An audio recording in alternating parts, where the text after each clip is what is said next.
Hello and welcome to this trigger tutorial. Today I'm going to talk to you about target links. Links allow a trigger button or a master button to control a target button, and there is a choice of events in the trigger button that you can trap to control various actions that are performed on the target button.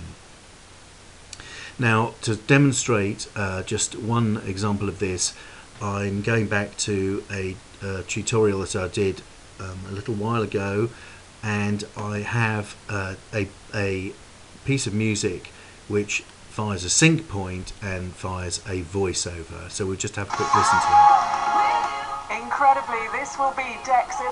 Now the music on the master button, or the music button here, ducks when the voiceover fires. And the way I achieved that originally was on the music button to actually draw in an envelope and duck the music like that.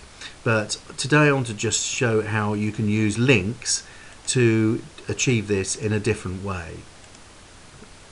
So I remove the nodes, the envelope nodes that I'd originally instated on the music track, and this time I'm going to go to the voiceover button and open up button properties for that.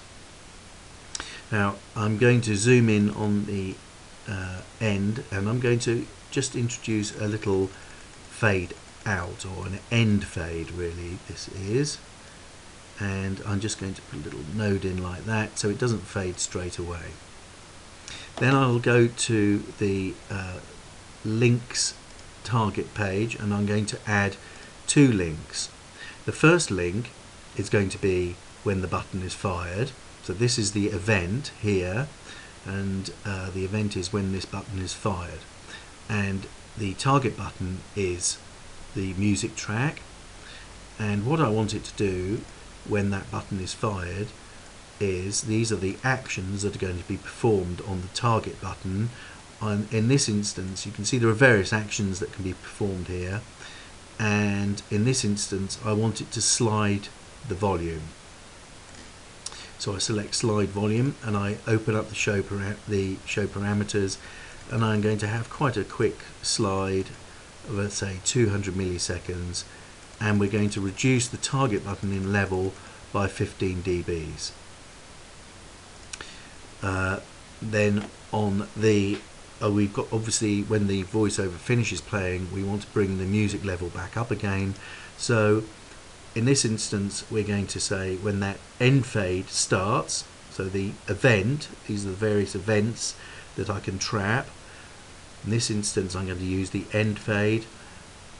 It's the same target button, and again we want to slide the volume, so we go to slide volume, and this time we'll set it to slide over, say, 260 milliseconds, and we want to increase the level this time by the same amount, 15 dBs. When I'm happy with that, I can click done, and we can listen to the result. Incredibly, this will be Dec's 11th link of the night. We know him as Declan Donnelly, while to his legions of fans he's known, quite simply, as Ant. According to Wikipedia, he is 5'7", and if you believe that, you really will believe anything. So there's an example of how you can use links. I'll just add a trigger button now and demonstrate that for simple links there's an easier way of setting them up.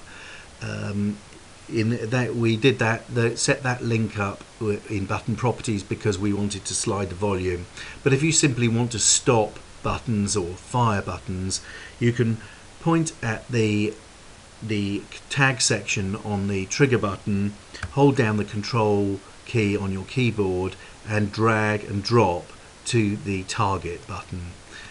In this instance, the event that I want to track on the trap on the trigger button is on fire, and what I'm going to do is set that to stop the target button, and we'll do the same here with this, and we just set that to stop. We click done. And now if I fire these tracks off, Incredibly, this will be... fire the trigger button and it stops both simultaneously. If I go to project and go show links, then you will get a graphical display of the target links interconnection to make things a bit clearer. Okay, that ends today's brief tutorial on target links. I hope you've enjoyed watching.